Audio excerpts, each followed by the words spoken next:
Министерството за внатрешни работи во координација на своите служби спроведе координирана полициска операција со цел расчистување на кривишни дела кои се однесуваат на организирање група за вршење на кривишни дела криумчарење мигранти од грчката до српската граница.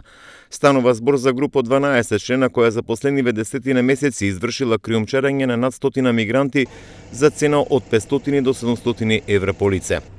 Организатори на криминалната група се две лица од Богданци, татко и син, како и едно лице од Лојане и едно лице од Скопје. Денеска се извршени претреси на 10 локации на подрачјето на Скопје, Кумановско, Штипско и Гевгелиско и при тоа се приведени 10 лица, а еден член на групата од претходно е на издржување на мерка притвор за истото кривично дело.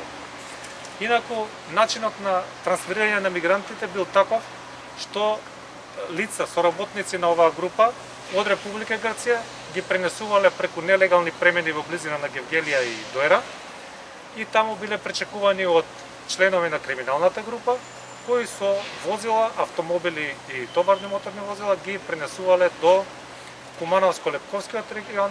Ова е втора поголема група што Министерството за внатрешни работи ја открива за една недела. На почетокот на октомври откри 6-члена група од Богданци, Струмица и Гевгелија кои исто така вршила нелегално криумчарење на мигранти претежно од Авганистан, Пакистан и Ирак. Последниве месеци по патиштата во југоистокот постојано беа откривани возила полни со мигранти, додека во 3 случаи имаше и сообраќајки, при што десетина беа повредени, а едно лице го загуби животот.